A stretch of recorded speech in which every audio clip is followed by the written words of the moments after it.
Bueno, buenas tardes a todos.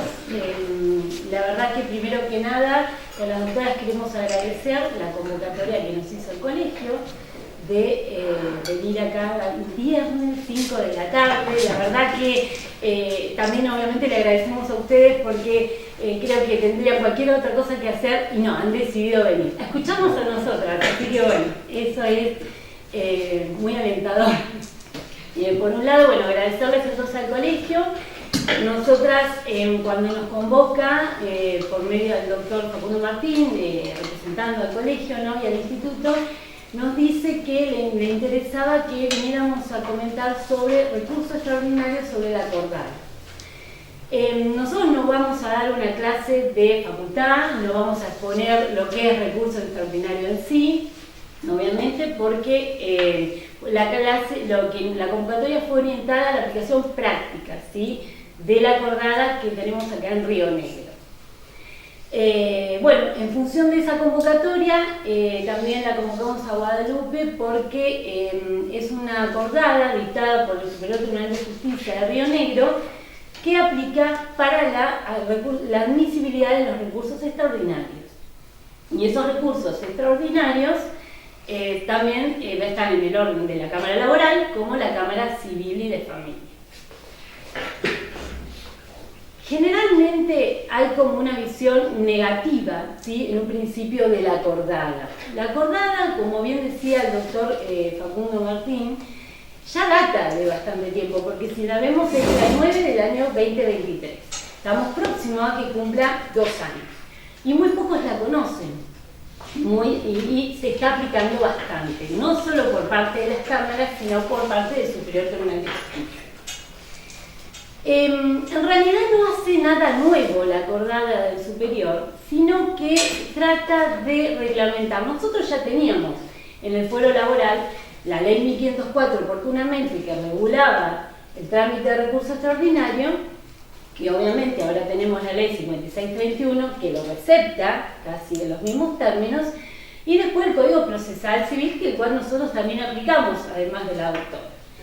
Ahí ya hacíamos un control de admisibilidad con requisitos que teníamos que cumplir, ¿no? Pero bueno, la acordada es un poco más estricta, pero esa estrictez que tiene no quiere decir que tenga un sentido negativo. ¿Por qué digo esto? Porque en todas las reformas que hemos tenido hasta que llegamos al 2023 se ha dado la particularidad que hemos tenido cambios trascendentales en lo que es el expediente judicial, los procesos judiciales. Si bien había una idea, Río Negro siempre ha estado a la cabeza de eso, de ir avanzando la digitalización, con la pandemia todos sabemos que esos procesos obviamente se agilizaron. De tal manera que todos conocemos y usamos el PUM al diario, ¿no? Muy similar a los distintos fueros. Eso ha hecho esta digitalización que no podamos seguir con las presentaciones igual a como las tramitábamos cuando teníamos el expediente papel. Por lo cual, la acordada, y ante este escenario, viendo desde el 2020 hasta el 2021, 2022, toda esta problemática que se ha generado en torno a las presentaciones que se dicta. Por un lado, la acordada recepta que todos conocen, la acordada 4 del 2007 de la Corte, ¿no?, que nadie le gustó, que dicen que te restringe derechos, que te exige con muchas formalidades. Pero ahora bien, eso es tan así como parece, si nos tomamos en cuenta que el tema de la extensión de las presentaciones, yo creo que todos, no solo con los recursos, cuando hay que leer una demanda, una contestación, cuando hay que hacer un alegato, cuando hay que dictar una sentencia, si la extensión de la presentación es muy larga y es digital, se pierde. Nosotros hemos tenido recursos que han hecho que, no sé, hay un fallo transcrito en 3, 4 hojas, entonces uno viene desarrollando la lectura y te perdés. Esto también lo ha advertido obviamente el Superior Tribunal de Justicia. Y entonces lo que se tiende con la acordada es que cambiemos, hay un paradigma distinto. Hay un paradigma de que haya un lenguaje claro, de que las presentaciones sean en otro formato, de que se identifique bien cuál es el agravio, cuando es una demanda, cuál es el reclamo, cuál es la contestación. Y acá en el tema particular que tenemos nosotros, recursos. El recurso extraordinario es una vía de excepción. Entonces, con mayor razón exige que haya una mayor determinación de cuál es el agravio y cómo lo vamos a plantear. Entonces, en resumen, la acordada ha hecho una evaluación, el superior, mejor dicho, de justicia, y en las facultades que tiene de disponer reglamentaciones, es que dice, bueno, dicta la acordada. Obviamente, manteniendo los requisitos de la ley 5631, o en su caso los artículos 250 y demás del Código Procesal, y le agrega los requisitos de la acordada 4, ¿por qué? Porque habla de, ya lo vamos a ver ahora con la doctora, inciso por inciso, todos los requisitos más formales, que diríamos de páginas y demás. Entonces creo que primero que nada es, y a ver, también creo esto, escribir menos hace que tengamos que ser más concisos en lo que planteamos y el derecho se tiene que ver mejor, ¿no? Creo que la extensión, el copia y pega que llevó la facilidad de la digitalización ha hecho que tengamos presentaciones, en realidad de ser de mejor calidad, de peor calidad. Entonces, lo que hay que tener en cuenta es que la acordada viene a reglamentar simplemente lo que ya teníamos más actualizada, el lenguaje claro, la digitalización, una escritura más clara, para que cualquier tribunal pueda advertir, ¿sí?, cuál es lo que se está planteando, ¿sí? Y de hecho, obviamente, siempre teniendo en cuenta a quién quién es el destinatario final de toda decisión judicial que tomemos. Entonces, ese es el sentido que tuvo, ¿sí?, la acordada, y exige aplicación por parte de la Cámara en forma obligatoria, ¿sí? Ahora vamos a analizar los requisitos, como siempre hay excepción y demás, que bueno, lo vamos a ver en el transcurso de la disertación. Como dijo el doctor, la idea es una cuestión práctica, así que les vamos a pedir que si nos quieren hacer alguna pregunta, nos interrumpen, no hay problema, no es que tienen que ser al final. Cualquier duda que vaya surgiendo, algo que nosotras no seamos claras, bueno, nos van advirtiendo, ¿sí? PowerPoint no hay, o sea que esa es la intención para que estemos directamente relacionados, ¿sí? Y cualquier eventualidad que haya alguna información que necesiten, se la podemos brindar posteriormente en la Cámara. Así que bueno, dicho esto, aclarado cuáles son los objetivos de la acordada, ¿sí?, que es para en realidad cumplimentar el PUMA y el sistema digital y el lenguaje claro, vamos a analizar en detenimiento cuáles son los puntos, las reglas que establece. Una cosita más que les quería decir es que el tema de los recursos extraordinarios los tramitan las unidades procesales en las cámaras, motivo por lo cual no hay nadie del Autilo y aquí presente de la Cámara Laboral, una porque no tenemos, estamos en camino, pero otra porque tampoco tramita la cuestión de recursos. Así que ante cualquier duda deben recurrir a los que tienen acá presentes y ahora el doctor Barrio, que se ha sumado también al equipo de la Cámara Laboral. ¿Sí? Esa es la aclaración que les quería hacer, así que bueno, doctora, ¿le parece arrancamos? Bueno, con los puntos? desde ya agradezco la invitación y bueno, también que estén presentes ustedes hoy acá para escucharnos, para compartir un rato y por ahí hacer un intercambio que es lo que a nosotros nos parece más rico y que nos enriquece tanto a ustedes como a nosotros y nos permite también esto de poder trabajar más en conjunto y en definitiva que los procesos vayan más ágiles, mejor y se encaucen de manera mejor, ¿no? La acordada 9 lo que hace, como dijo la doctora, es en particular reglamentar el control de los recaudos formales. ¿Qué es lo que ocurre? Nosotros como cámaras, y lo establece el artículo 62 de la ley 5631 y la doctora ya va a hablar del 255 del Código Procesal Civil, que nosotros también aplicamos de manera subsidiaria, ¿sí? En lo que fuere compatible. Eso tenemos que tenerlo en cuenta porque la ley 5631 es específica de nuestro pueblo. Entonces, los recursos que están normados en la ley son los únicos que son admisibles en el fuero. Esto trae a colación que muchas veces los letrados hacen aplicación tanto del código de procedimiento como de la ley laboral específica que tenemos. Y, por ejemplo, el recurso de apelación en subsidio no se aplica porque no está previsto en la ley. Esto es como un paréntesis, ¿sí? Entonces, nos tenemos que ir principalmente a la ley 5631.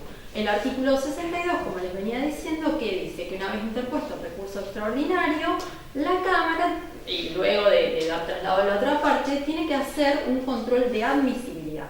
Este control de admisibilidad no es solamente de los recaudos formales, sino sustanciales. Entonces, lo que viene a reglamentar esta acordada es esa parte de los recaudos formales, ¿sí? Como bien dijo la doctora, se ha reglamentado tomando como base lo que dice la acordada 7 de la Corte, así como precedentes jurisprudenciales que ya tenemos desde antaños del Superior Tribunal de Justicia. Bueno, y establece, no me voy a poner a leer los incisos, pero bueno, es importante el tema de la longitud, que no se extienda más de 40 páginas, 26 renglones, mínimo la letra 12, interlineado de 1,5, que no se abuse, la acordada no prohíbe el uso ni de negritas, ni de resaltados, cuadros, etc. Pero hay que evitar el uso, no hay que hacer abuso. Es importante a los fines de una rápida lectura del orden, por algo que luego les voy a decir, sí utilizarlos como para resaltar puntos, los agravios, pero no abusar en citas y en el uso, porque uno se pierde en la lectura. Y lo que no se quiere precisamente es que uno perderse en la lectura, en el planteo de las cuestiones y luego obviamente en la resolución de las mismas, ¿sí? Entonces, bueno, después tiene que tener, como cualquier escrito, la invocación de quién se presenta, en qué carácter, identificar cuál es la resolución que se está atacando, invocar cuál es el recurso y cuál de los incisos, por cuál de los incisos que están previstos en el artículo 61 uno va a recurrir esa resolución. El artículo 61, el inciso A, prevé el recurso extraordinario por inconstitucionalidad y el inciso B prevé el de inaplicabilidad, sea por error o por errónea aplicación, o violación tanto de una ley como de la doctrina legal, ¿sí? Entonces es muy importante que uno, ya en el encabezado, diga eso. ¿Contra qué resolución va? ¿De qué fecha? ¿Cuándo se notificó? Bien conciso, como para identificar qué es lo que se está recurriendo y por qué vía, ¿sí? Bueno, como bien dijo la autora, que bueno, después lo podemos andar, esto no quiere ser una clase de teoría de los recursos, pero bueno, si alguno después tiene alguna duda, alguna inquietud con relación a alguno de los supuestos, lo podemos ver. Otro de los requisitos que es muy importante es que se establezca el valor del litigio. El superior ya ha sido muy estricto con esto desde antaño y es más, en varios casos de oficio ha decretado denegado un recurso o mal concedido, al revés, por no haber previsto la Cámara el valor, no haber analizado correctamente el valor del litigio. Entonces es muy importante que ustedes también establezcan eso y que en el caso de que, porque ¿qué dice la norma? El valor del litigio tiene que ser, en principio, el doble de lo que se establece para la menor cuantía, que hoy por hoy está regulado en la acordada 8 del año 24 y serían 3.600.000 porque el valor de la menor cuantía está en 1.800.000. Ahora bien, cuando no existe doctrina legal vigente de los últimos años del superior, permite que el monto sea inferior, pero siempre superior al monto base, que es de 1.800.000. Entonces, si estamos en ese caso, o la parte considera que el monto debe computarse de alguna manera distinta para poder recurrir a esa resolución, es importantísimo que ustedes lo digan y lo funden. Cada excepción que por ejemplo, Uno de los recaudos que no está previsto acá, pero bueno, está previsto en el 255, es que el recurso se interponga contra una sentencia definitiva. Ahora bien, hay una vía de escape, no siempre tiene que ser la sentencia que termine el pleito, que finalice el proceso, ¿sí? Puede ser, como ha dicho el superior, que sea una sentencia, una resolución equiparable a una sentencia, porque por sus efectos tiene lo mismo, o termina el pleito, o por ejemplo conculca derechos a la parte y le cierra la vía para poder replantearlo o reeditarlo posteriormente.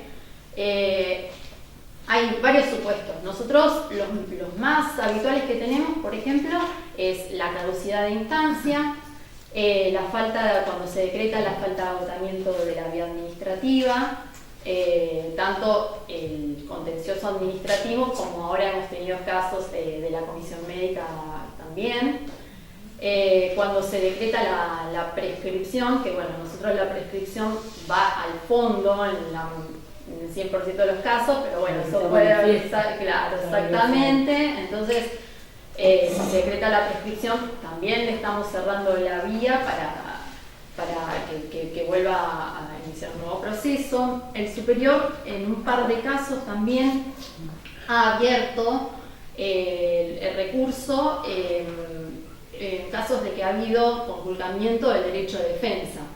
Por ejemplo, en un caso donde no se le permitió, se proveyó una contestación de demanda y no se proveyó una ampliación de la contestación que estaba en término. Es decir, debió proveerse ambos escritos y darle traslado a la contraria. Bueno, uno de esos escritos no se proveyó, entonces como entendió que había conculcamiento, que había posibilidad de reeditar con posterioridad y de defenderse con posterioridad, entonces declaró admisible el recurso, ¿sí? Y otro caso también que vi fue también por introducción de una prueba digital, cuando todavía no estaba reglamentado esto de acompañar la prueba digital mediante el link, adjuntándolo a través de Google Drive, ¿sí? Entonces, bueno, hubo un caso en que el tribunal no permitió, porque entendió que la prueba debió convertirse a PDF y no lo había hecho. Y bueno, el superior también hizo lugar, habían interpuesto un recurso de revocatoria contra esa revocatoria, interpusieron recurso extraordinario y el superior lo abrió, ¿sí? Entonces, bueno, se dan este tipo de cuestiones. Nosotros, ya les digo, tenemos estos casos particulares, no mucho más. Por ahí puede haber habido un caso también de cosa juzgada. Pero bueno, en el ámbito laboral, por ahí el ámbito civil es más rico en esto. También por ahí hubo un caso, no en el ámbito laboral, pero sí, justamente el otro día lo encontré buscando, de una aprobación de una planilla de liquidación. Porque, ¿qué pasa? No solamente las resoluciones anteriores a las sentencias pueden ser recurribles, obviamente que puede llegar a ser alguna posterior a la sentencia, como por ejemplo la que encontré del superior, era de una aprobación de una planilla de liquidación en la que se estaba violando lo que decía la sentencia.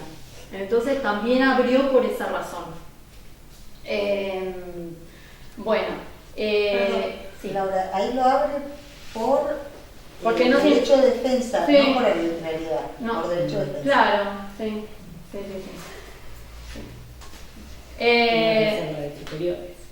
¿Cómo? Esas son cuestiones de No, superior. pero Sí, no, bueno, el superior últimamente está prestando mucha atención, haciendo mucho hincapié en lo que es el derecho de defensa, como para tratar este tipo de cuestiones. Ya nos ha pasado en otros ámbitos, en amparo, en otro tipo de cuestiones, con lo cual puede ser una vía para estudiar, digamos, porque bueno, nosotros estamos atentos a eso.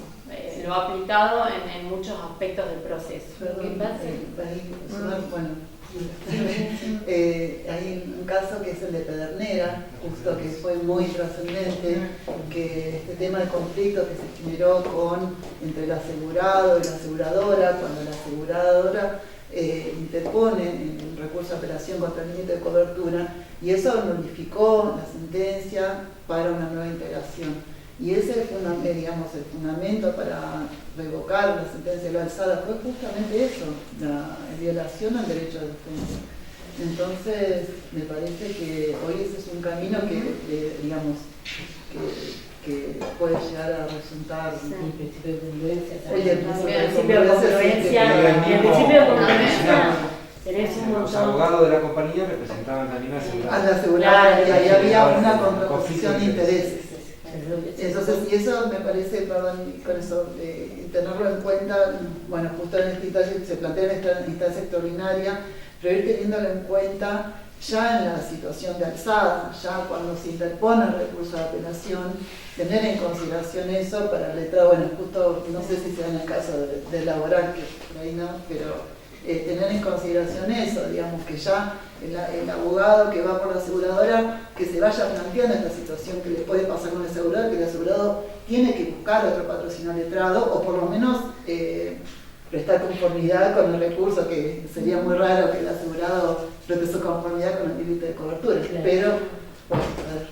Después, bueno, casos en los que se dijo que no era equiparable, por ejemplo, casos de incompetencia, porque bueno, se puede reeditar la cuestión, casos de medidas cautelares porque son provisorias, entonces, y también se pueden replantear, obviamente, y después otra cuestión. Algo que sea una innovativa. Sí. Una innovativa, sí, en las medidas innovativas es una sentencia que se equipara a la definitiva y entera va escasada. Sí, ese tipo de cuestiones. Bueno, y otra cosa importante es el depósito previo. El trabajador, hoy por hoy, lo dice expresamente la ley 5631, está excluido, ¿sí?, de presentar el depósito previo. Pero la condenada, el empleador condenado, tiene que acompañar, en el momento de interposición del recurso, la constancia de haber depositado capital, intereses y costas provisorias. Es un punto importante que muchos no saben cómo calcular. En nuestro caso es bastante sencillo, porque nosotros, capital e intereses, si ustedes van a nuestras sentencias, van a ver que hay un monto base para calcular un honorario. Ese monto base incluye capital e intereses. Entonces, tienen que tomar ese monto. A ese monto le tienen que añadir los honorarios de la otra parte, ¿sí? Los propios, los que están interponiendo el recurso, están excluidos. Pero sí los honorarios de la otra parte, más caja forense, más honorarios de perito, más Consejo Profesional de Ciencias Económicas, si hubiera honorarios de perito contador, más la liquidación de tributos. Que eso es sencillo porque se saca la liquidación de la página, ¿sí? Si no estuviera integrado total o parcialmente, nosotros lo vamos a intimar, porque ahí sí vamos al código de procedimiento que dice que hay que intimar por 5 días indicando el monto, ¿sí? Entonces ahí van a ver cuál es el monto que tienen que integrar. Es importante que si ustedes tienen alguna cuestión con el banco, con el depósito, con alguna imposibilidad, lo planteen en el expediente, porque nos ha ocurrido que en el medio de todo este proceso no se cumplimentó y lo declaramos desierto. El tema de las cuentas bancarias, ¿sí?, y de por qué una transferencia la acepta el banco y por qué no nos excede a nosotros como Cámara. Pero el banco sabe por qué, porque hay distintas operatorias. Está la operatoria MEP, está la operatoria dentro del home banking empresarial, y hay operatorias que permite, que no permite, de acuerdo a cuáles sean. Entonces, ante cualquier dificultad, lo tienen que plantear para que lo veamos y no ocurra lo que pasó en este caso, ¿sí? Bueno, es algo que ocurrió hace poco y por ahí está bueno que se lo hagamos saber, ¿no? Porque la idea obviamente que no es que nadie pierda ningún derecho por el cumplimiento de un recaudo que fácilmente se puede cumplir, ¿sí? No sé si vos querés decir algo al respecto del depósito. Sí, igual me sumo al agradecimiento y agradezco a las doctoras que me hacen participar de esto, yo siendo de otro fuero. De lo respecto, lo único que iba a ir agregando cosas que vos fuiste ya diciendo como para no repetir, que ya de por sí, bueno, sabido es que nuestra Cámara de Alzada en cuanto a los requisitos de la acordada aún, al día de hoy, ha tenido un criterio bastante laxo, de alguna manera. No hemos ingresado todavía a la aplicación a rajatabla, sobre todo más que nada de los primeros requisitos de la acordada. Cuestión que ya nos ha traído algunas devoluciones por parte del Superior Tribunal. El criterio de la alzada en principio era, bueno, dar un tiempo al cumplimiento de la acordada, ver cómo se aplicaba en los hechos y cómo se plasmaban los distintos escritos. Lo que vamos advirtiendo con el paso de las casaciones es que esas cuestiones como el exceso de la cantidad de hojas, de renglones, digamos, es algo que de momento no ha disminuido, por lo cual hay una idea de la alzada en empezar a ser más rígidos. Más allá de que hemos hecho advertencias en algunas admisibilidades de recursos y de otorgarlo de todas maneras a consideración del superior. Más allá de que el superior luego va a hacer ese examen de admisibilidad formal nuevamente, al que le va a sumar una admisibilidad en relación a la fundamentación, que es la que también nosotros hacemos porque es la que nos corresponde. Siempre recordar que el recurso de casación no es una tercera instancia, ya dijo el Superior Tribunal un montón de veces, invita a revisar la sentencia definitiva de alzada únicamente cuando se dan los mismos recaudos que explicó la señora doctora. Hay un error o violación de la ley, de la doctrina legal, algún caso de absurdidad, de violación de los principios constitucionales, de contradicción, de congruencia, de principio de derecho de defensa, pero no se hace una revisión de hechos y prueba, no se hace revisiones, por ejemplo, de cuestiones que no han causado estado, como por ejemplo sentencias en las cuales hemos confirmado o revocado una resolución sobre cuota alimentaria. ¿Por qué? Porque son cuestiones que tienen la posibilidad de ser modificadas a futuro, ¿sí? O sea, ese es el límite nuestro para evaluar una sentencia definitiva, si causa estado o no causa estado. Hay excepciones, sí, hemos tenido excepciones, como por ejemplo una restitución en la cual posiblemente existan derechos vulnerados, tales como el interés superior del niño, o cuestiones en las cuales se encuentra debatida la perspectiva de género, que hoy atraviesa, bueno, los distintos fueros, que van a particular el fuero civil, pero atraviesa todos los fueros. Aun cuando no luce claramente una violación normativa o un error en la interpretación de la norma, la Cámara ha entendido que existe esta posibilidad de revisión ante el superior y que eventualmente sea el superior quien considere o no la fundamentación. Respecto a estos primeros recaudos, sobre los cuales nosotros todavía nos hemos metido muy flexibles, lo que yo he advertido es la revisión de los agravios de alzada. O sea, a diferencia del laboral, entiendo yo que nosotros nos acotamos mucho más en la fundamentación de los agravios. O sea, ya se hubo una oportunidad de explayarse respecto a las consideraciones de la sentencia de primera instancia, respecto a cuestiones de prueba, de hechos, errónea valoración de la prueba. El tema es cuando se presenta la casación y se insiste respecto a aquellos agravios sobre el cual resolvió la Cámara y sobre el cual el superior ya no se va a expedir. Y es acotarse a que, bueno, si la alzada, de alguna manera, al interpretar o hacer una nueva interpretación de la norma, incurrió en un error, incurrió en una ilegalidad, fundarla, ¿sí? Advertimos eso, que no hay nuevos argumentos, a veces sucede también con la queja, ¿no? por ahí focalizar en eso. En relación al depósito previo, como para sumarme al último que decía Laura, bueno, nosotros tenemos distintos casos en los cuales está exento el pago de depósito previo. Tal es el caso de defensa del consumidor, tal es el caso de aquellos que vienen con beneficio que tiran sin gastos ya tramitando en primera instancia. Tenemos casos como por ejemplo cuestiones de familia pero no patrimoniales. Por ejemplo, la restitución está exenta del pago de depósito. Tuvimos un caso que fue superior por un cese de cuota alimentaria.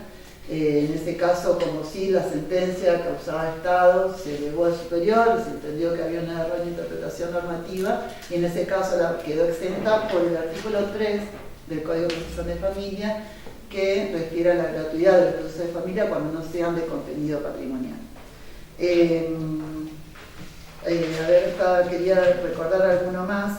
Bueno, tuvimos algún caso de concursos y quiebras. Digamos, tenemos los casos de concursos y quiebras que cuando se presenta un recurso de casación, también en ese caso queda exento del depósito previo. Respecto al monto, la Cámara considera que el monto sobre el cual se debe aplicar el depósito es la diferencia entre lo pretendido y lo que se ha resuelto, lo que se ha rechazado o lo que se ha admitido. ¿Sí? Ese cálculo lo tiene, o sea, forma parte de la acordada y lo tiene que argumentar el casacionista en su recurso, indicar por qué valor, cuál es el valor pretendido mediante el recurso. En base a ese valor es que se va a abonar. Si no se abona, así como en laboral, hacemos la intimación y abrimos cuenta para que se abone. Yo tengo una consulta. En cuanto a los honorarios, yo me he ido unas cuantas veces al superior y en Roca sí me han pedido hacer el depósito previo y en la Cámara de Cipolletti no. No, entendemos que por ser una cuestión de horario no. Está bien, sí, yo le argumenté eso a la Cámara de Roca y ya no me salió otra cosa. Ahí, por ejemplo, hay una cuestión. Nosotros tampoco lo hemos pedido en la Cámara Laboral, o sea, compartimos la cuarta, la no cuestión lo hemos pedido y así sale la otra vez a colación, digamos, hay una cuestión, honorarios por lo general son cuestiones que están exentas de la función del extraordinario. Los casos suyos son de excepción, pero hay otro caso que también lo tenía separado, que es en las regulaciones de honorarios, por ejemplo, en los divorcios, que ahí se impone la ley arancelaria, todavía impone los 30 IUs. Alguna cuestión que el juego de familia en su oportunidad se reguló por menos, en consideración que la reforma del código, digamos, hace que él, en este caso la labor del letrado, quizás no es como la que era antes, y en aquel entonces, en primera instancia, reguló por menos, lo confirma la alzada y va al superior por error en la aplicación de la norma. En este caso, el superior se expidió, por supuesto que notificó la sentencia alzada, entendiendo que, digamos, hay que atenerse a la normativa, que es la 2212, que impone que son 30 IUs. Nosotros ahora tenemos un caso en alzada, pero viene por una afinación también, en el cual viene recurrida una cuestión arancelaria de esas características y vamos a ver qué sucede. Pero bueno, es un tema que es interesante y que ha ido al superior. Contra la providencia que ordena la Cámara hacer el depósito previo, esa providencia no se puede atacar, o sea, hay que respetarla porque uno no se puede ir en, no sé, contra esa providencia que ordena hacer el depósito, ya está, como que hay que... No, ¿por qué no? Cualquier providencia es susceptible de recurso. Revocatoria. Claro, hay que ver qué recurso, pero todo es susceptible. Contra esa providencia de la Cámara de Roca yo podría haberme ido... No, interponer una revocatoria. Podés interponer una revocatoria con los argumentos tuyos y la Cámara te resolverá en consecuencia. Okay. Después verás, pero bueno, siempre hay un medio recursivo. Lo que pasa es que tenés que ver según la distancia del proceso en el que estás, qué remedio tenés, si es una revocatoria, una aclaratoria, lo que fuera, un recurso. Claro, el caso nuestro, como es firma de presidencia, esa revocatoria lo resuelve el Pleno. Ok. Sí, como eso no debe ser una providencia firmada por juez, ¿no? Pues bueno, y después hay un recaudo Bueno, primero, lo que me olvidé de decir... Con relación al monto, nosotros tenemos un caso re interesante de Patiño. Patiño, pero claro, pero es interesante porque el monto parece sencillo, decir, bueno, no, es el monto discutido, ya está, ¿no? Quería recurrir a ¿cuál es el monto discutido? La verdad que después cuando lo quería hacer en la práctica genera duda. Tal es así que si ven la causa del proceso laboral, que nosotros habíamos concedido el recurso porque entendíamos que había una cuestión de derecho para el cual ir y nos declaran mal concedido por el monto, como decía la doctora, el tema era cuál era el monto. Pues nosotros no habíamos hecho ese análisis, no lo habíamos puesto en forma expresa cuando habíamos analizado la admisibilidad del recurso, porque entendíamos que lo superaba. La Cámara, nosotros el criterio es, a diferencia, creo que Roca hace distinto, cuando lo supera ni siquiera lo mencionamos, lo damos la verdad por sobreentendido. Entonces, en ese entendimiento lo dimos. El superior nos dice que no, y resulta que el monto que tomó el superior como monto de litigio y por el cual era... el caso era un caso de accidente, ¿sí? En el cual la pericia había dado un porcentaje, después se discutió judicialmente y la perito judicial dijo, o el perito dijo 0%. La demanda sale rechazada con voto dividido, porque había el voto de minoría, decía que no se podía afectar la reforma de Impejus. Entonces, obviamente que nos parecía que iba. Y el monto, a considerar que tomó el superior, fue la dación en pago hecha por la RT en comisión médica. Entonces, no había manera, no pasaba el filtro de la Porque el tema es que histórico. el tema el histórico de los 400.000 Bueno, pesos. el tema es que sí, pero además el Bueno, tema es que uno de los márgenes que deja a interpretación la acordada 9 es que dice monto del litigio. Claro, por Y eso. el monto del litigio es el ¿Cuál es? recurrido. No, debería ser el monto del agravio. Claro, Es el monto del agravio. ¿Pero es nominal o es con interés? Bueno, Claro, bueno. por eso yo le decía, Claro, teníamos en un caso X, no teníamos el valor, no nos habían puesto en el recurso de casación cuál era el valor discutido. Y era una sentencia en la cual la Cámara había revocado íntegramente la sentencia. Sí. Por lo cual, prima fácil, lo que sí, bueno, ¿cuál es el monto? El monto de la demanda, el monto que me habían, o sea, y de hecho, ese fue un caso en el cual la actora, el recurso de apelación no prosperó. Por lo cual, peor todavía, porque tampoco tenía, o sea, todo lo que había pedido indefectiblemente estaba caído. Entonces, habían dos opciones que se estaba evaluando, es decir, bueno, uno, pedir al casacionista que primero él prefiera cuál es el valor del litigio y ahí considerarlo, y la otra es decir, bueno, tenemos un monto de demanda. A ese monto de demanda, aplicarle una planilla de liquidación que implique matching, que implique el 8% si tenés un valor daño moral, el otro 8% si tenés un valor vida. Pero bueno, ese trabajo también le corresponde, por lo menos, al casacionista, ¿no? Que es quien va a venir y decir, bueno, yo tenía concedida parcialmente la demanda, apelé, me fue mal y no solamente me fue mal, sino que encima me revocaron todo. ¿Por cuánto voy? Claro. ¿Cuál es mi monto? ¿Cuál es mi valor? Bueno, por eso es importante lo que les decía al principio, que cualquier cuestión que haga al cumplimiento de los requisitos y que no sea patente, que no sea, a ver, tengo la demanda del capital de 10 millones, listo, el capital, o sea, supera, es una sentencia definitiva. Todo lo que va por afuera, que es discutible o que va por vía de excepción, tiene que estar debidamente fundado. El superior en este caso en particular, y nosotros lo ha dicho, ni siquiera el recurrente funda por qué estaría incluido adentro o cuál sería la causal de exclusión, de excepción. Entonces lo dice preso, lo deja a salvo, pero como nadie dijo nada, y bueno, toma eso,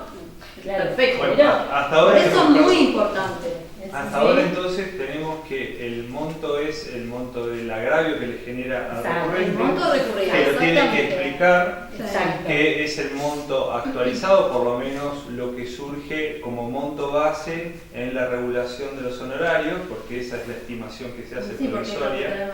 Ese sería el monto habilitante.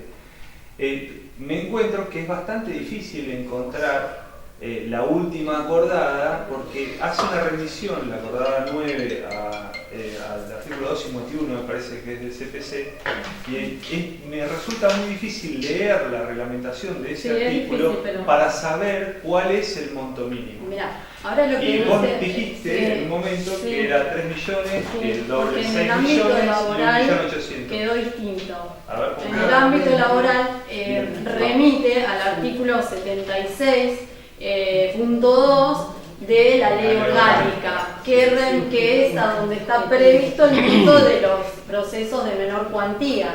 Entonces, cuando uno va a la acordada, tiene que ir ahí. ¿sí? No al 251. No, lo dice expreso el artículo 61, inciso segundo. Sí. Y el superior está dictando una acordada de todos los años, se está actualizando. Claro, le dice que exceda el doble del monto que fija normalmente según la acordada. De tanta modificación de código que no podría haber quedado todo adentro, no por acordada. Estamos reglamentando todo por acordada. Y se fija en Buenos Aires tienen 500, una suma de 500 de uso, entonces los tienen fijos. Bueno, es lo único bueno que tiene la casación de Uquina, porque después el resto son desastres. El monto es histórico. En los sueldos de. Sí, están fijados los sueldos de un juez de primera instancia, es el valor del uso. Bueno, y que en provincia de Buenos Aires igual, la Corte te hace lo mismo, te dice son 500, o sea, no llegas, es muy restrictivo porque dicen que a rajatabla respeta la cuestión del monto y no los abre de ninguna manera. Acá por ahí después vamos a ver que tenemos una manera de ser un poco flexibles, como siempre el marketing de discrecionalidad. Claro, en realidad lo que pasa es que nosotros cuando vemos los recursos con la doctora vemos una revisión de la demanda, nos ponen. ¿Por qué los recursos son largos? Porque vemos que está la demanda, copia y pega la demanda, contestación de demanda, lo que pasó en la prueba, la sentencia que hizo el tribunal, a todo esto ya llevamos 5 hojas, con suerte, ¿no? Depende de cómo está la demanda. Ese problema viene de Neuquén. Y entonces vamos para el recurso extraordinario, se supone, vía de excepción, tengo que yo determinar el agravio que me está causando. Y voy con algo que yo ya sé, entonces después termina siendo un parrafito que capaz que quedó en el medio de cuál es el agravio. Todo eso no va. O sea, directamente son los puntos que comentaba la doctora. O sea, ¿qué resolución voy a sacar? La visibilidad la hace el superior tribunal, no la hace el mismo tribunal que... No, eso claro, pero acá sí, y nosotros hay doble. No dice no es autosuficiente. No, hay que hacer un relato exhaustivo y detallado de todas las actuaciones, de lo que ocurre en todas las actuaciones. Eso es un trabajo de 2 días. Sí, un moplo. Parece poco, parece un copio y pegue, pero si lo haces bien, ese trabajo de darle autosuficiencia a un recurso es hacer un relato de todo el expediente, incluso de los resultados de cada prueba. Sí, ¿dónde un alegato. No es un alegato, a foca tal está la pericia con el tanque de capacidad. El perito recibió una impugnación. Ahora no tiene sentido, porque con el tema la acordada 9 es mucho menos. vemos todo. Por eso, no sé. ¿Qué es causal de eliminación?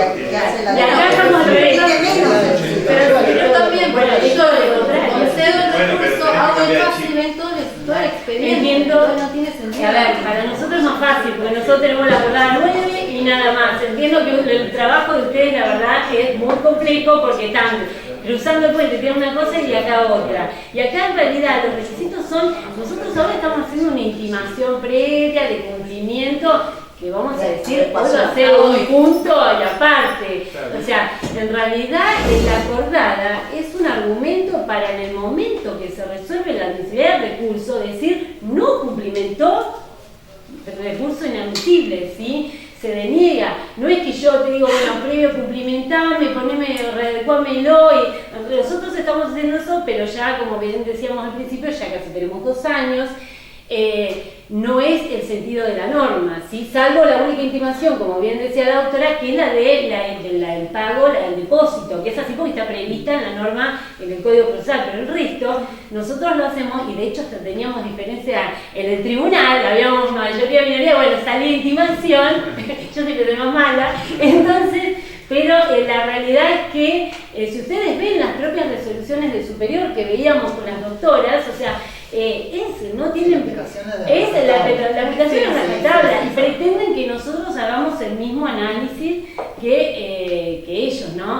Porque el margen de quién va a resolver el recurso del superior, entonces hay que hacer una excepción, la hacen ellos directamente si entienden que corresponde.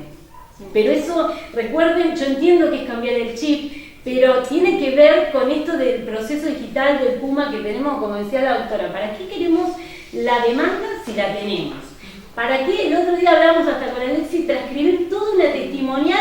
Si tenemos, ahora el PUMA tiene el audio de la testimonial, o sea, son cosas que alargan el voto, capaz que 2 hojas tengo de testimoniales desgrabadas, cuando en realidad, si yo tengo duda o alguno tiene duda, la ve perfectamente en la solapa audiencia.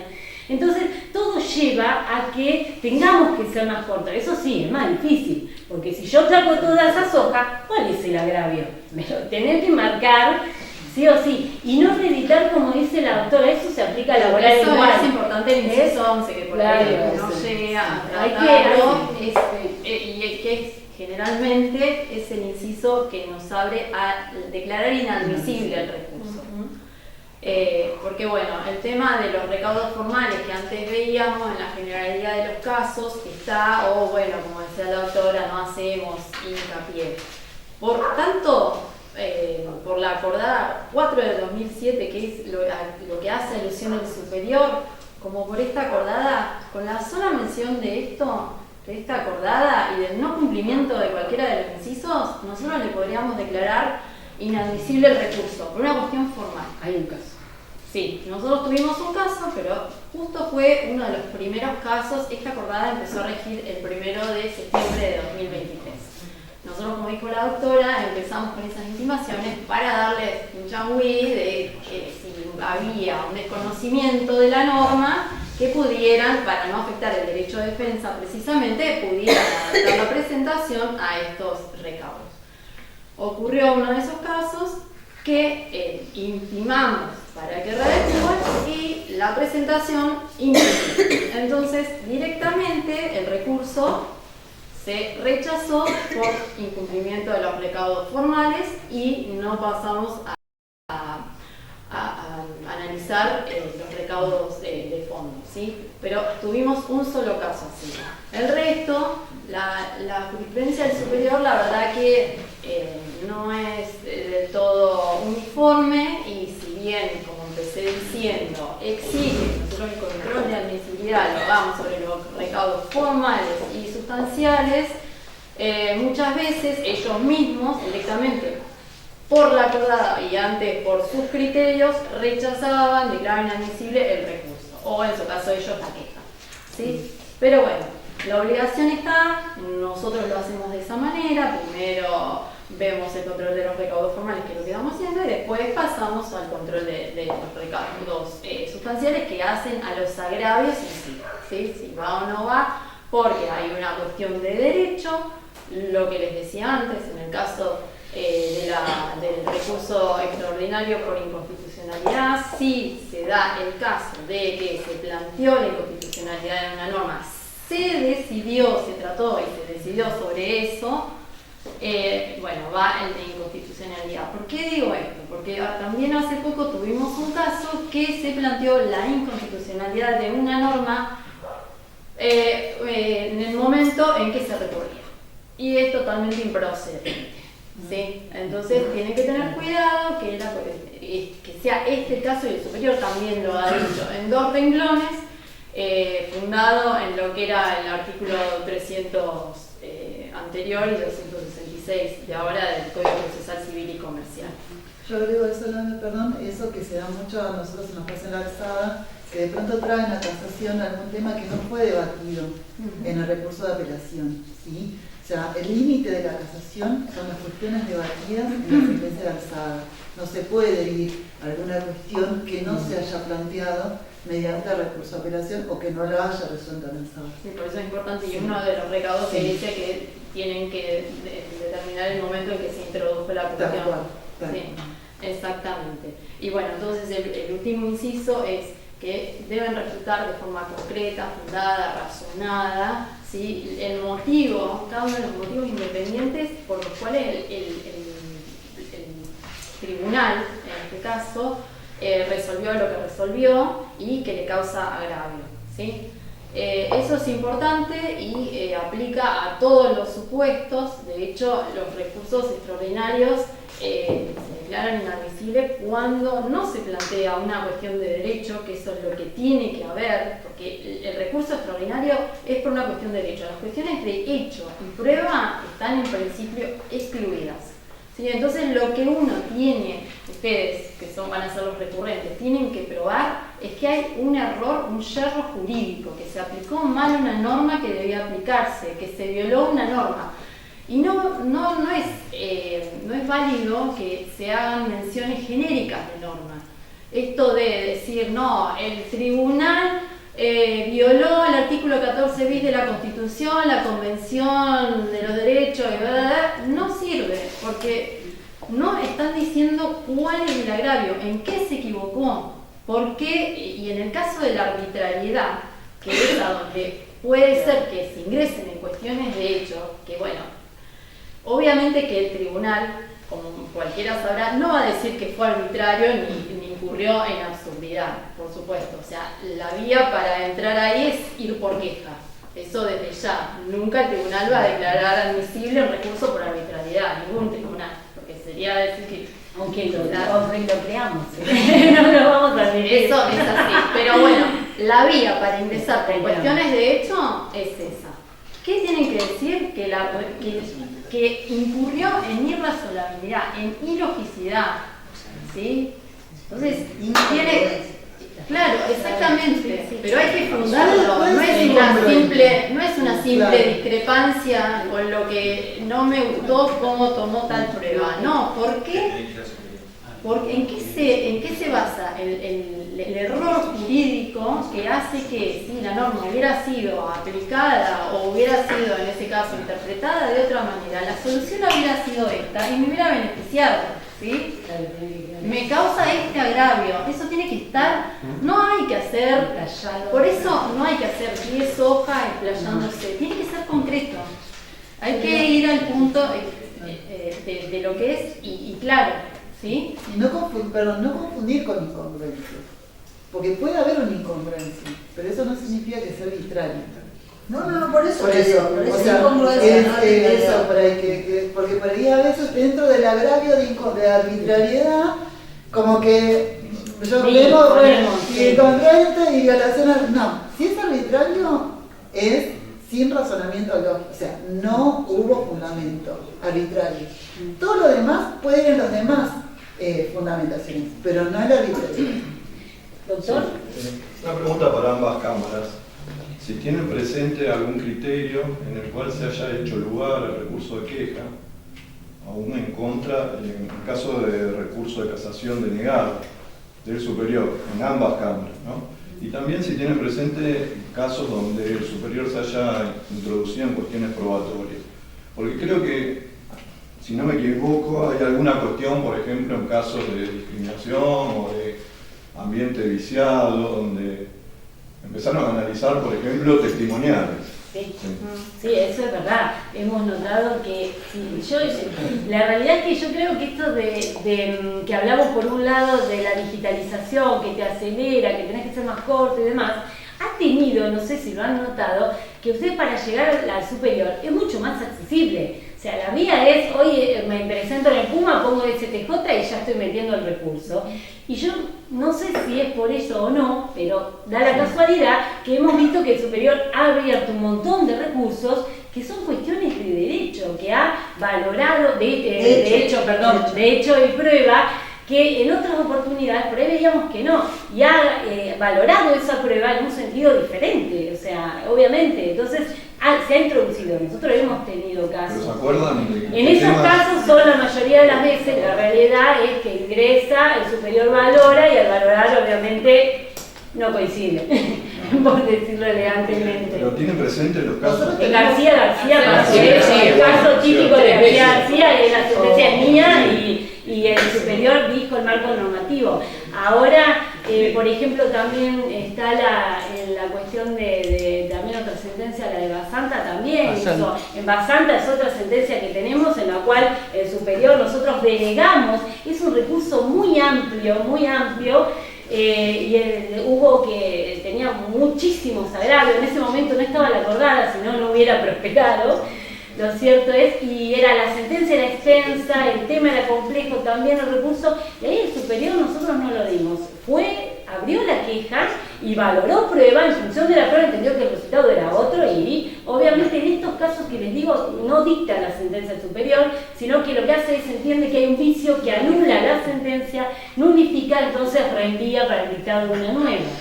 Sí, hemos tenido. Y también en la Cámara Civil tuvimos uno que también entró a valorar la prueba, es más una prueba penal y demás que había, y también hizo lo mismo, o sea, por validación de prueba, afectación del principio de congruencia y todo, anuló y volvió a ver. Eso es cuando ingresa, entiende que es arbitrario, y ahí cada vez que ingresa, valora. Nosotros en Cámara Civil tenemos, pero no recuerdo ahora, una queja por casación denegada, justamente como somos más proclives a admitir la queja aún parcialmente. No recuerdo ahora un caso puntual. Sí tenemos más quejas por mal concedida la casación, por quizás cuestiones formales como estas, o un exceso en cuanto a nuestro criterio, en si realmente hubo un error en interpretación normativa. Perdón, ¿cómo quejas por mal concedida la apelación? Nosotros por mal concedido el recurso de casación. Perdón si me expresé. Nosotros hemos concedido, por ejemplo, un recurso de casación, sí, entendiendo que queríamos que... ¿Cómo? ¿Y quién se queja? No, perdón, nada más la queja, perdón.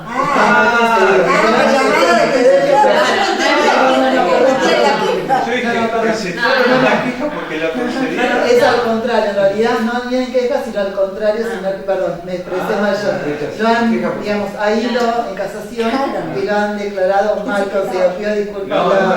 Perdón, me toqué que me enganché yo. Tengo un par de preguntas. Laura decía, no excedan el tema de gráficos o recuadros. Dos preguntas de esto. Notas de pie de página y cortar y pegar imágenes. No son monografías, son recursos. Bueno. Las imágenes, las notas al pie están incluidas dentro de los renglones. O sea que, ojo, hay que cómo las notas al pie. No es una monografía, no es la tesis. Eso es bullying. Y la verdad que imágenes no tenemos, no sé a qué. Jamás, no es gráfico, quiere hacer comparación. Gráfico tampoco, no. Y después, la concesión parcial del recurso. Sí. ¿Les parece que es algo que tendría que revisarse, eso de conceder parcialmente el recurso extraordinario? Porque en lo que no se concede debería ser producto de una queja, porque si uno no se va en queja por lo que no le concedieron, corre el riesgo de que el tribunal no analice los agravios que quiso incorporar. Es decir, yo tengo 3 agravios, me concedieron parcialmente por uno, tendría que irme en queja por los otros 2, aunque esté concedido. Sí, justo el otro día leí un ¿Existe esa posibilidad de verdad? Sí, lo dijo el superior en varias ¿Que sí o que no? Que les dijo. Que sí. Que se puede. Que sí, claro. Y en ese caso te queda firme los otros 2, ¿eh? Tal cual, si no hago la queja me queda firme los otros 2. Bien. ¿Puedo hacer una pregunta por el tema del depósito? Sí. No sé si esto se subsanó o no. Usted paga siempre, ¿no? Pero me pasa en Roca un tema civil. Siempre en Roca. Los problemas no tenemos problemas. Yo tenía abierta una cuenta en primera instancia. Cuando quiero pagar en la Cámara, quiero abrir una cuenta y me dice no se puede abrir una cuenta porque ya hay una cuenta abierta. Pero estaba abierta en primera instancia, entonces si yo lo depositaba, de hecho lo deposité, y la Cámara me dijo no pagaste porque no está el nombre mío. Entonces voy al banco y le digo, mirá, me tenés que poner que está el nombre de la Cámara. Me dijo, necesito un oficio pero de primera instancia. Y en la Cámara me dice, no, pero yo no te lo voy a bajar, porque bueno, la cuestión es que el tiempo me pasaba, porque me habían intimado, y yo no sabía cómo solucionarlo. Y de hecho no me lo solucionaron, logré que con buena voluntad uno del banco apretó un botón y puso cámara. Nada más, era eso. Pero en realidad estaba mal, necesitaba un oficio. Y después nunca conocí otro caso más, pero la verdad que es grave. Nosotros tuvimos un solo caso, que el casacionista hizo el depósito en primera instancia. Nosotros lo que hicimos fue, en nuestro caso, pero porque bueno, tenemos la posibilidad de hacerlo, es abrimos cuenta en cámara y solicitamos. Lo que pasa es que hay que hacer todo un juego ahí con la unidad procesal o la unidad jurisdiccional y instar a que ellos también informen al Banco Patagonia para que transfieran esa suma de dinero a la cuenta de cámara. No puede hacerse el depósito en primera instancia, tiene que hacerse sí o sí en la cuenta de cámara, que nosotros facilitamos eso. Yo hice el error de que no hay pueda que haber una facilitarle causa. al letrado, solucionarle para Claro. desde mi punto de vista, Sí, ¿no? claro. Por lo menos nosotros como organismo, la única vez que se nos planteó ese dilema, que se advirtió que el depósito se había recetado en primera instancia, nosotros nos comunicamos con la unidad jurisdiccional y bueno, mediante oficio, apertura de cuenta, bueno, se pudo instalar la transferencia porque si no era sacar el dinero de esa cuenta o del dispendio. Normalmente solo lo puede subsanar el tribunal, porque si el banco hace lo que hizo, yo soy la abogada del banco y a veces empleado laboral. Claro, porque las cuentas están abiertas a orden de un tribunal. No puede cambiar el banco permite tener dos cuentas en la misma causa. Ese era el problema. No se puede, ¿no? Porque por más que esté el nombre de juzgado distinto, porque yo decía, abrime la cámara. No. Entonces digo, ¿y ahora cómo hago? Porque tengo que modificarlo. Bueno, está mal lo que hizo ese empleado, me salvó por supuesto. Pero lo tendría que haber hecho el tribunal. Un solo caso. Claro, y en ese momento Roca me dijo, no, bueno, un problema tuyo. Bueno, y el tiempo pasaba. Bueno, ahí no, es lo que medio decía, comentaba Laura hace un rato, que en esos casos no se dejen estar y presenten al tribunal, no sé, un oficio, porque te están corriendo los términos y obviamente que, o sea, está en perjuicio. Si bien se te hace una intimación, pero bueno, si ustedes hacen una gestión extrajudicial y nosotros no la vemos, no hay manera que podamos ayudar en suspender el plazo. ¿Y en cámara no se puede ver la cuenta a través del PUMA ahora? ¿Ustedes no pueden ver la cuenta? Sí, estaba la orden de primera instancia. Para evitar ese miedo que pasó. Claro. Que no sirve. Sí, igual fue antes del PUMA. El nuestro fue ya con PUMA. Nosotros también tuvimos un tema de un recurso un depósito que habían hecho que iban a. Sí, y después uno superior, que también tenían que interponer para la vía superior la queja y lo hicieron en la cuenta nuestra. Y le estaban intimando del superior que le tenían por desistir el recurso, estaban desesperados y la teníamos nosotros. Sí, hay que, bueno, sí, arbitra una colaboración, la verdad, ahí entre los tribunales y los letrados, poner en evidencia.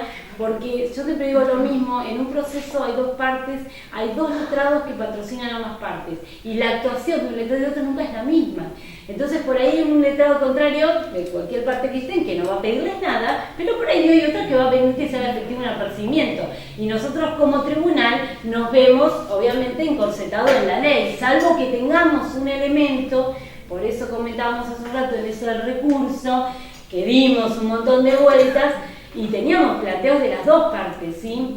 Entonces se aconseja que ante cualquier eventualidad recurran al tribunal para poder salvarlo, ¿sí? Presentaciones, porque ahora está todo digital, entonces queda constancia de todo, pero debe ser presentado, si no, la verdad no podemos hacerles nada. Por eso también, con relación a la intimación que hacíamos nosotros, que se nos planteaba también un escenario que nosotros lo conversábamos, la cual la intimación que no vamos a hacer más, pero bueno, era qué pasaba si el letrado venía en el último día del plazo a presentar un recurso, por ejemplo, y nosotros como tribunal le decíamos, bueno, readecuar, sea parte actora o no nada, estamos como ampliando un plazo, ¿sí? Para decirle readecuar 48 horas, entonces por suerte no se nos generó esa incidencia, que perfectamente puede darse, ¿sí? Por eso es que en realidad hay que tratar de evitar hacer providencias o supuestos que el tribunal pueda intentar hacer con un sentido favorable porque perjudicamos al otro.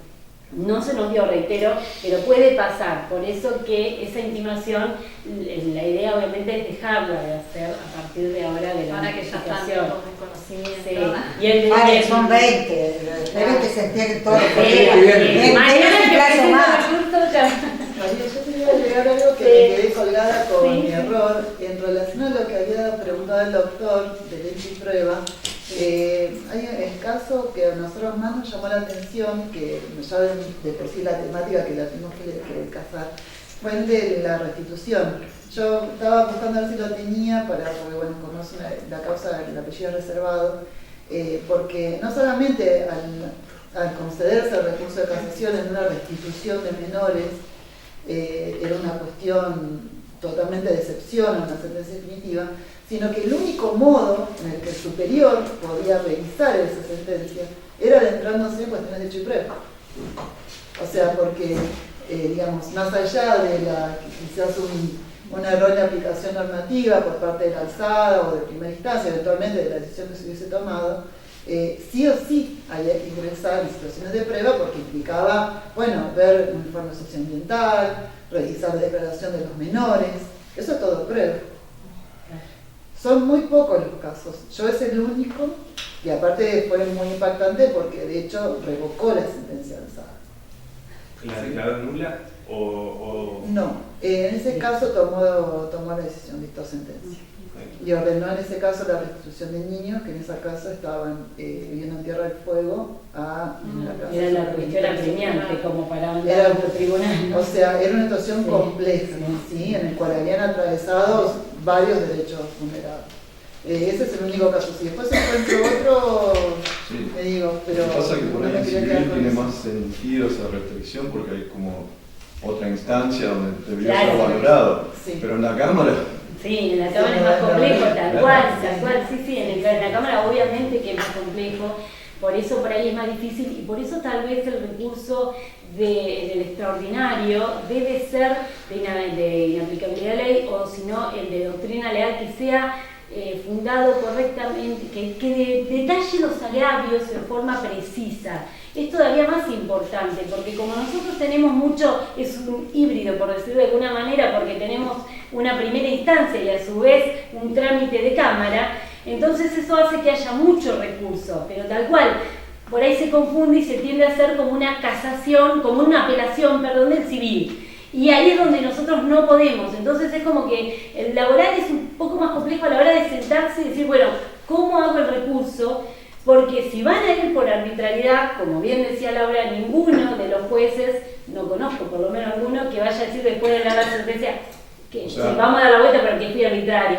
Entonces tiene que ser muy preciso, decir por qué esa prueba está mal valorada y qué resultado hubiera tenido, pero de forma concisa, no pegando y copiando, trayendo unos fallos, porque la verdad que eso no es la manera y se desdibuja el agravio, ¿sí? La conclusión sería que si uno plantea una errónea valoración de la prueba, termina en una queja. Sí. Depende. Pero también es verdad, doctor, que la queja es mucho más, la verdad que es mucho más, la admiten mucho más que en otras, que en lo que es civil. Depende de dónde esté el juego la arbitrariedad. Por ejemplo, impugnación de una pericia. Y bueno, entonces en vez de plantear, no se analizó la impugnación de la pericia, si vos planteás que en realidad se violó la norma que habilita al juez a interpretar la pericia, claro, vas por ese lado. Tenés que entrar, exactamente, porque solamente nosotros concedemos por cuestiones de derecho, donde entendemos que hay una valoración distinta. No es más, nosotros nos parece a veces que son cuestiones que están interesantes para que vaya al superior y tratamos de verle, de ayudar ahí en el costado del derecho, pero bueno, o sea, es una tercera instancia muy restringida y donde ellos consideran que es valoración de prueba, nosotros no podemos admitirlo, ¿sí? Está cerrada la admisión para nosotros, salvo, obviamente, que el superior lo admita y es cuando prospera la queja. Pero bueno, tiene que ser muy particular, o sea, la realidad es que no es el caso. Por ahí, es como dice el doctor, hay que buscar el elemento del derecho. Sí, hay un montón de cuestiones en las que el superior ya ha dicho que no son del resorte del tribunal, que son del resorte del tribunal de grado. Entonces, si no se le busca la vuelta también por la cuestión normativa, es muy difícil. Caso, punto de prescripción, interrupción, en las caducidades ya ha dicho que es el tribunal el que va a merituar si la actividad ha sido útil o no, que no, ellos no es de su resorte. El caso de la naturaleza jurídica del vínculo, hay un montón de cuestiones. Entonces, si no lo encuadran correctamente en una de las causales que se pueda probar y que se pueda fundar, va a ser rechazado. No tenemos esa escapatoria. Regulación de honorarios, distribución de cosas también, las cosas también. Eso también en principio se rechaza. Nosotros en principio rechazamos esas cuestiones porque son ajenas al recurso extraordinario. Después ingresan por otra cuestión, bueno, se ha metido un montón de veces en superior.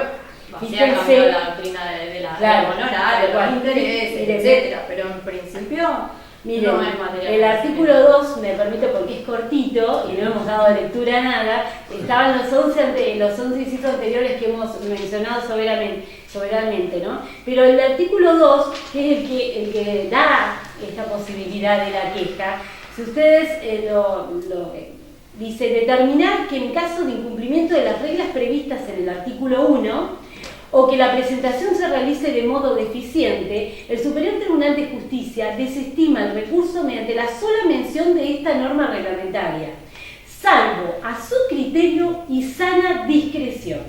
Que el incumplimiento no constituye un obstáculo insalvable para la admisibilidad del recurso o queja según corresponda.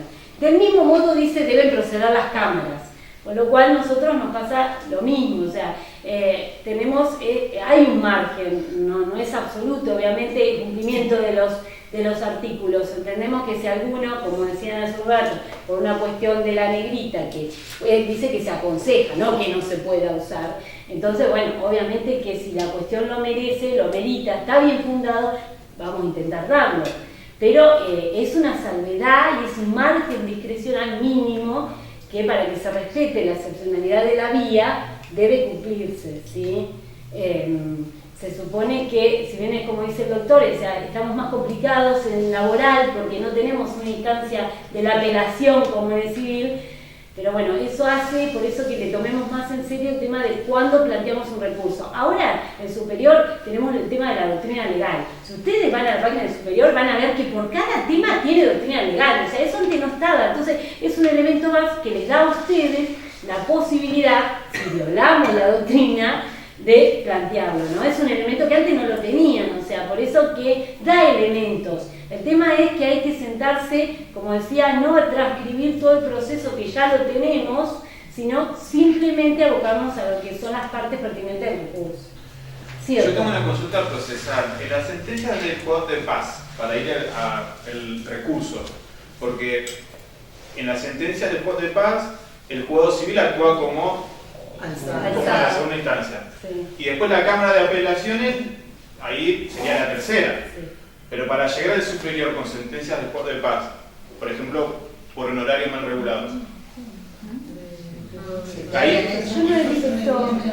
El valor de ahí yo he visto de juzgado de paz en cuestiones de pasajes que de hecho hemos resuelto en la Cámara Civil, la cuestión de los reclamos cuando los pasajes cancelados de aerolínea y demás.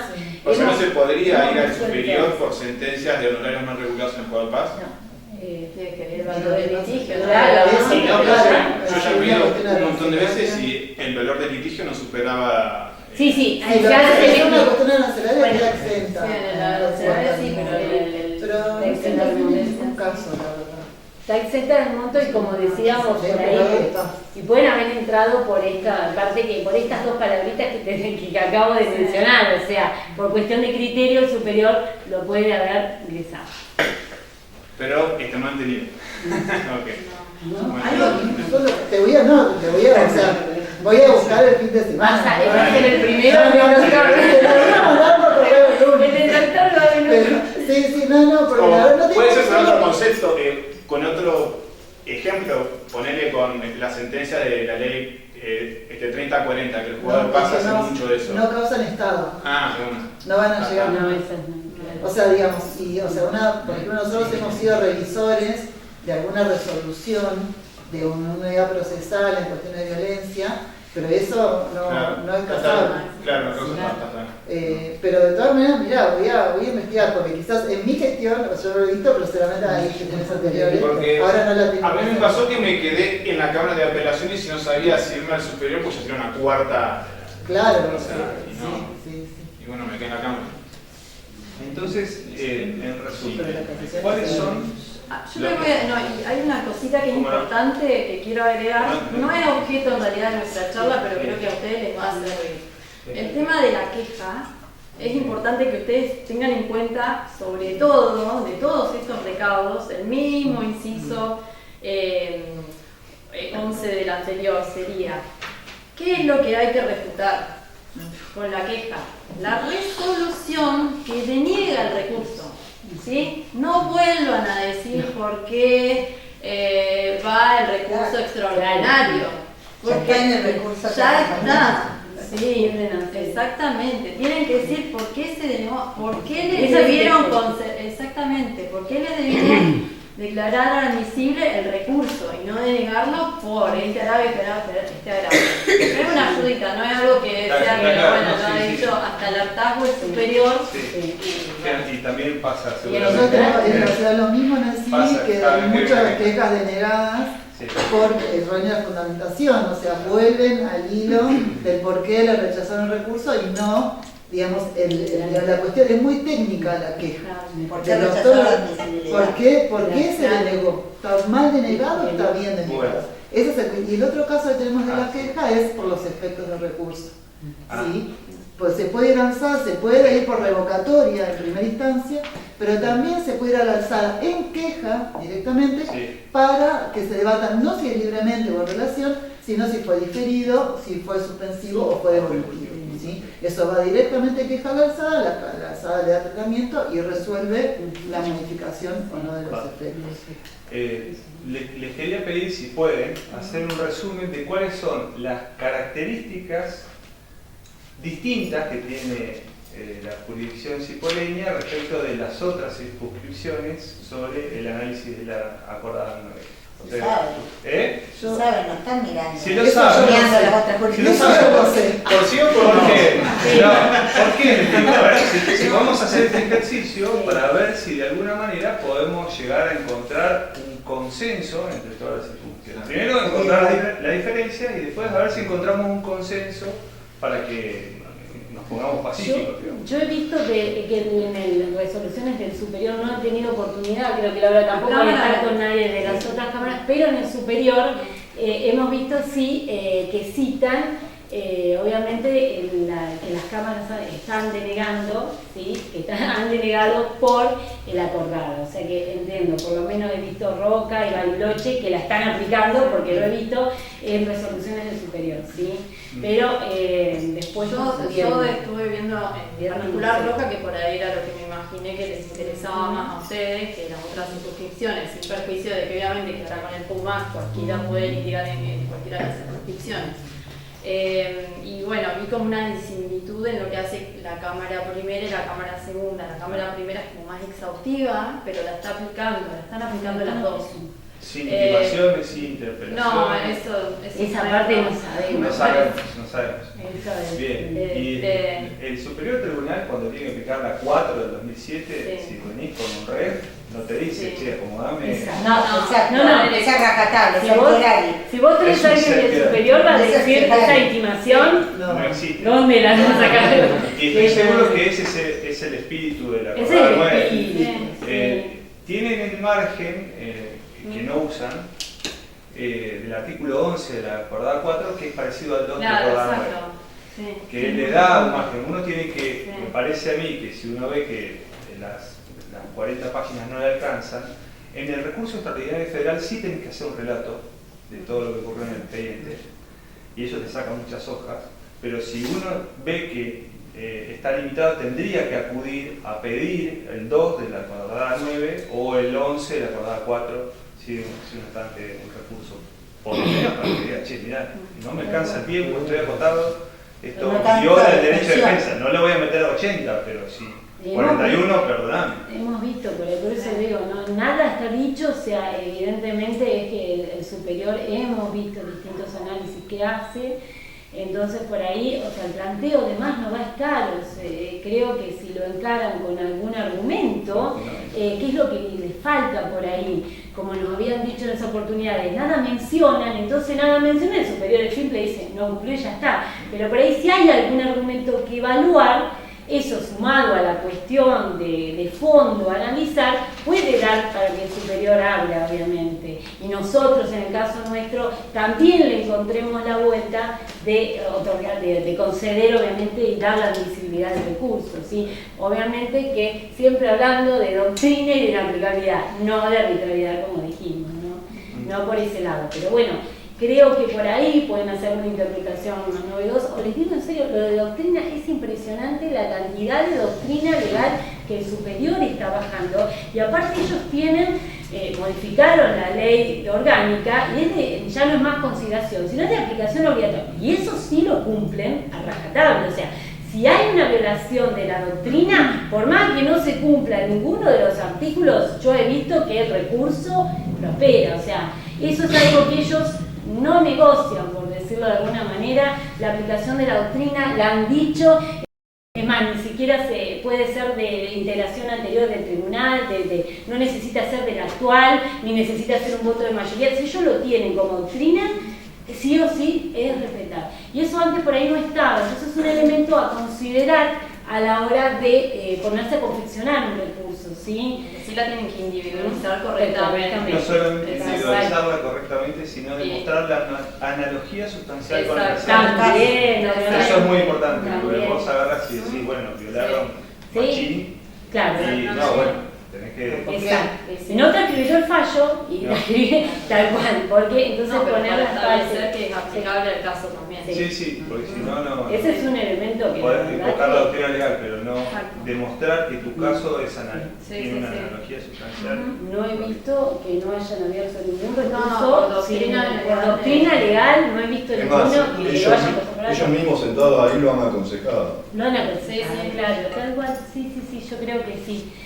La acordada, esta todavía creo que no ha llegado a ese nivel de aplicación a rajatabla, pero creo que en algún momento va a tender a eso, donde el superior vea, como decía Guadalupe hace un rato, que las presentaciones las seguimos viendo igual, los escritos de inicio siguen siendo de 20 hojas, la contestación de la demanda te viene con 40, entonces mientras no se vaya limitando, porque esta acordada es aplicable a la realidad, todos los escritos del inicio y la contestación sobre todo, o sea, porque se hace muy tedioso, o sea, hasta para uno va a abrir a prueba un expediente y no es lo mismo, o sea, puede hasta pasarse la producción de una prueba importante, o sea, tanto para nosotros como el letrado que lo debe controlar después, porque la apertura de prueba puede ser sujeta a una revocatoria, pero también tenés que advertir el error. Y esto de tanto transcripciones, de tan largo, hace perder. Nosotros a veces buscamos las fechas y las fechas importantes no las encontrás, o sea, mirá si dónde está, o hacer una liquidación correctamente y capaz que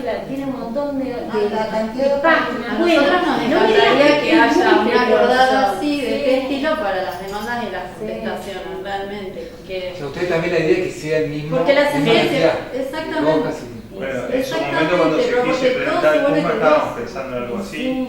Había una manera de meterse dentro de un formulario y tratar de encasillar, encasillar es una palabra peyorativa, tratar de limitar esto y tenerlo de una manera homogénea, digámoslo así.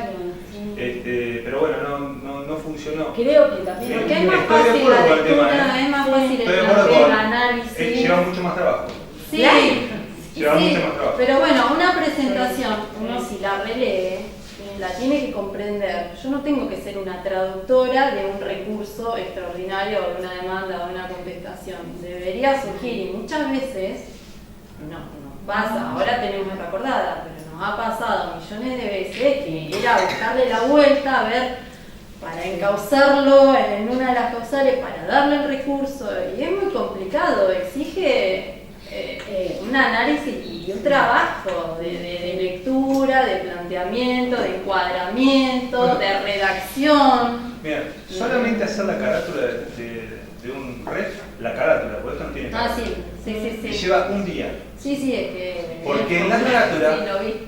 tenés que poner todo, y lo que no pongas en la carátula no forma parte del recurso. Igual tenés que poner una carátula de una sola página. Eso solamente me lleva un día. Hacer un ref me lleva 2 semanas. Después otra cosa importante, el tema del plazo. Ojo con los plazos, ahora están un poquito más, pero ojo con los plazos, porque tenés 10 días, pero en 10 días cuéntenlo. Fíjense que está reglamentado, ya fue acordada, el tema de cuándo se notifica, de tener en cuenta el martes o viernes, claro. Y si fue publicado antes de las 13:30 o después de las 13:30, porque cambia la notificación y es importante el cambio que tienen. Entonces, eso a los fines de contabilizar los plazos es muy importante, a veces por ahí se pierde y bueno, pueden perder un derecho de que es lo que dice el 25, la ley 5631. Muy claro. Lo dice y prevé todos los supuestos que está diciendo la doctora. Ahora lo peor es la queja, porque antes nosotros, estando lejos de Viedma, teníamos 10 días. Claro, ahora ya no tenés más. Aunque lo presentábamos en la administración acá, pero eran 10 días. Y tiene eso, claro. Ahora ya no, ahora son 5, sí. Es pero fatal. Bueno, no tenés que traer las copias. Es lo bueno que hay que sacar no tenés, fotocopias. claro, ahí está, por ahí. Sí, tiene eso, pero hay mucha duda a veces con el tema de cuándo se notifica. Entonces, tengo eso del artículo 25, el martes y viernes, y la hora, porque a veces no se presta atención a la hora de la publicación, y es fundamental. Porque, qué sé yo, te lo publicaron el lunes a las 13:32 y ya como si se hubiera publicado el martes, entonces ya el martes no te van a notificar, te van a notificar el viernes. Bueno, no publiquen antes de las 13:30. No publicamos, pero hay tribunales que sí publican a las 12:28. No, si vos mirás, generalmente hay veces que la sentencia sale antes de las 13:30. Pero hay 13:29, 13:31. Hay juzgados que van publicando durante el transcurso de la mañana. O sea, yo ahora firmo, tú publico. Yo veo que hacen. Sí, por eso. Sí, es la semana. Antes que llegaba la cédula contaba 10 días, ahora tenés un día más. Después el tema de cómo se presenta, tengan en cuenta, eso se ha perdido mucho, de cómo se presenta, si es patrocinante, si es apoderado, acompañar el instrumento. Parece que la digitalización hizo que, no sé, se presentan así nomás, o sea, eso es muy importante. Y hemos visto que se ha perdido eso también. Una representación del acto era bueno, recordar cuando son, o de la demandada, bueno, de cuál de todos los demandados, entonces eso facilita eso mucho para que el recurso sea también contundente en sí mismo. Exactamente, esos datos de cómo es la presentación, en qué carácter, si está firmado o no, deben estar suscriptos. En el caso del letrado, la firma digital, algunos parece que una firma hológrafa no vale, o sea, hemos tenido de todo. Pero esa de la presentación hemos visto que con el PUMA se ha perdido mucho. Se ha perdido mucho el tema ese, y se ha flexibilizado, por ahí antes, y a veces la flexibilización no es buena consejera, porque hace que después, bueno, como que está flexibilizado y cada vez todo es más liviano. Y no es lo mismo presentarte como patrocinante, presentarte como apoderado, acompañar el respectivo poder de debida forma, como dice la doctora, o sea, esas cuestiones hay que tenerlas presentes, ¿sí? Después el tema del plazo que les decía, qué es lo que están cuestionando, qué resolución, cuándo se notificó. Todos esos son datos que deben consignarse de forma precisa, ¿sí? Eso sí no debe faltarle al recurso, previo a los agravios, ¿no? A los agravios. Y obviamente que si ustedes están insistiendo en que algo no se valoró, y más por ahí en civil, van a insistir con eso, pero tampoco pueden cambiar los argumentos, pero no reeditándolo, copiando y pegando lo que ya le dijeron, o sea, el argumento en sí por ahí va a ser el mismo, pero tienen que ver de plantearlo correctamente, ¿sí? Eso es el trabajo difícil por ahí. Porque no es que cambiaste, o sea, vos estás insistiendo y estás recurriendo porque sí, no me están teniendo en cuenta mis fundamentos, ¿no? Yo quería ver una cuestión técnica que hemos advertido en algunos recursos de casación, que muchas veces cuando conquistan el traslado piden que se declare el recurso desierto. Y en la casación no está previsto ese supuesto, ¿sí? Como si fuese de apelación. Claro. Entonces tener en presente eso, lo pueden plantear, pero digamos la Cámara ya ha dicho en varias oportunidades que no corresponde la sesión de recurso por falta de fundamentación, como se puede dar en la apelación cuando se advierte que el recurso de apelación no tiene sustento, eso, entonces ahí sí la Cámara entra en el tratamiento de esa cuestión. En casación no se va a ingresar directamente, por lo cual ese argumento ya de por sí tengan datos rescatados. Después también son que los casos, hemos tenido pocos, está previsto hoy por la ley 5631, el tema a veces del depósito, volviendo al tema del dinero, si no depositan, no hacen transferencia, por ahí han ofrecido algún seguro. Eso ahora está previsto, ni siquiera es cuestión de, antes por ahí se pasaba a resolver, no se sabía qué pasaba, si bien la Cámara tenía un criterio amplio al respecto, se ha admitido, pero bueno, ahora está expresado. Nosotros en realidad tuvimos un par de casos, uno fue, bueno, seguros de caución, sí. Y después tuvimos una sustitución también por un ofrecimiento de un bien inmueble en embargo. Pero después no hemos tenido. Y en ambos casos, en los tres casos, sí, lo admitimos, porque bueno, el valor era acorde al monto, se planteaban algunas cuestiones particulares de la operatoria de las empresas, que eran atendibles. Presentaba una póliza de caución, ahora ya no. Después lo que tiene interesante, que eso sí es previsión que no estaba, es que por ahí nos pasaba con el tema del dinero, que es una incorporación nueva, que si se declaró si el superior rechaza obviamente el recurso, se puede disponer del dinero. Nos pasó en un caso que la parte no le interesó más nada, listo, dejó el dinero depositado, el recurso, encima le fue mal, listo, y esto está bueno porque es un agregado que tiene la ley que dice, bueno, si el recurso fue desestimado, el dinero se puede disponer. Entonces, eso ha agilizado también bastante. Hasta que no daba en pago la recurrente de las sumas que había depositado, no se podía liberar el dinero. Entonces ahora se agiliza. Eso está previsto. Y nos ha pasado también. 65. Sí. Y lo sacan de plazo fijo. Claro, nosotros ustedes mismos. lo sacamos y bueno, hacemos una intimación ahí que en realidad no es cuestión, que no está en esa, pero bueno, si la parte no viene imputa a los pagos, nosotros ya liberamos. ¿Y Civil hace lo mismo o no? No hemos tenido casos. Yo igual he visto varios fallos superior donde está prevista la caución y calculo que si en algún momento se nos planteara habría que valorarlo en tribunal. No quiero hablar por mi tribunal que no está. Pero calculo que sí, siempre es proclive valorar la situación particular. ¿No? Pero no es normal que se deposite. No. Claro, porque eso es laboral. Sí, tal cual. Sí, lo que sí es el proceso del depósito. Lo único que no puede llegar a pasar. Pero eso si se rechaza, se pierde. Sí. Claro, y tener en cuenta también que el depósito para la queja son 720.000 pesos, eso está previsto. Ay, pero eso debería hoy estar, abrir la página y tendría que aparecer ahí. Es más eso difícil podría encontrarlo. eso se podría plantear. La carrera de queja, el monto de... Podría plantearse eso, porque la verdad es que por ahí aparte, como son algunas que actualizan, tenés 5 días que hay que encontrar. Nosotros tenemos que poner un link que nos lleve ahí. Eso que ellos hacen lo mismo. Si no está, intiman también, porque no sé si podría... Intiman y te enterás cuánto es. Exacto. ¿No? Sí, porque la intimación por ley tiene que tener el monto. Sí, claro. O a completar, porque hay veces sí, por eso es integración total o parcial. Sí, siempre. Sí.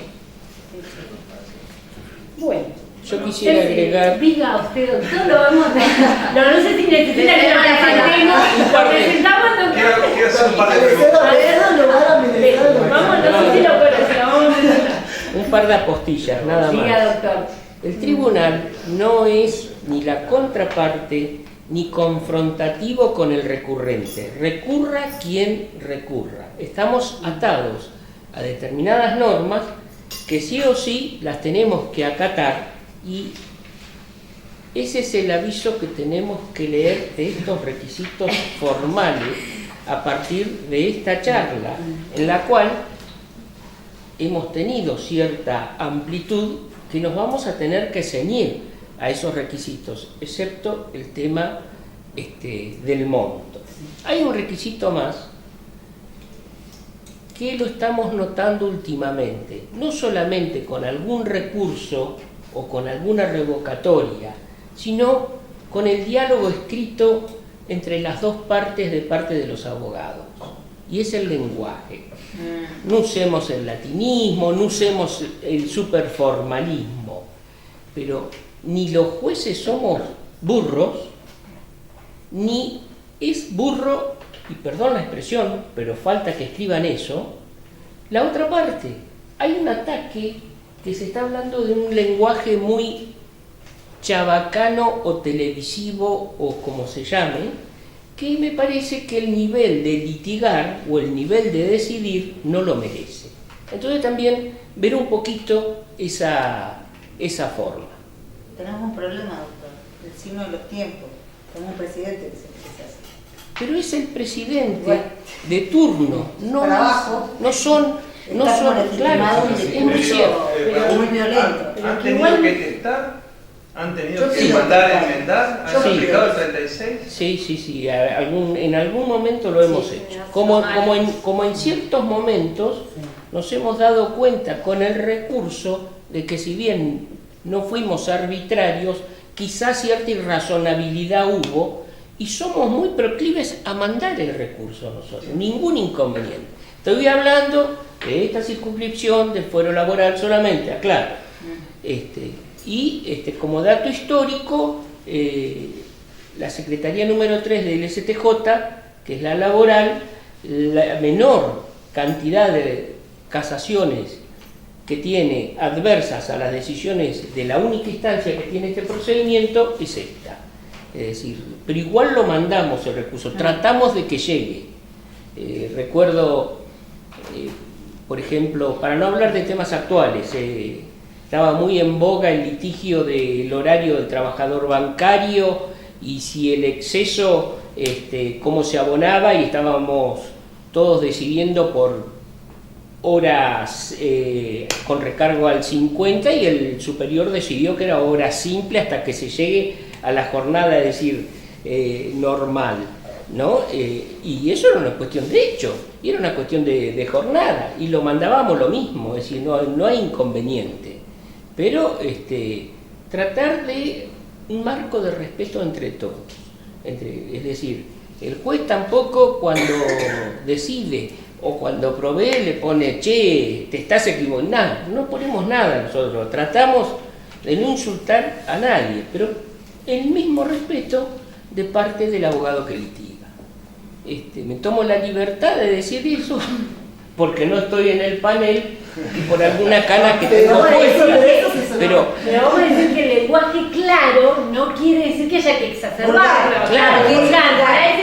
Una cosa es el lenguaje claro, escritura clara, que es lo que venimos pregonando, pero por ahí algunos confunden y se va al vulgar, como dice la doctora exactamente. Lo cierto es que cuando yo he pedido que se testen la cámara, sí, lo hemos hecho. Y de hecho está incorporado en el PUMA ahora para poder testar. Por eso, sí. Yo me sumo un poco a lo que dice el doctor, porque aparte nos pasó hace unos días de que recibimos un recurso de apelación en una cuestión de familia. Yo sé que no se fueron, nada que ver, pero raya, la verdad que el recurso se le dio trámite, pero la verdad es que raya la vulgaridad en algunas cuestiones, son cuestiones de familia. Entonces por ahí tener esos recaudos, no sé qué va a suceder, porque está recién tramitando el recurso. Nos llamó mucho la atención la presentación del letrado, es una temática delicada, es violencia, y a mí yo vengo de muchos años de trabajar en el foro de familia, antes en el civil, y me impactó mucho un poco lo que dice el doctor, el nivel de agresividad, pero aparte de exposición pública de quizás situaciones tan sensibles en un recurso de apenación. Me sale por 2 segunditos eso aplica todo el derecho.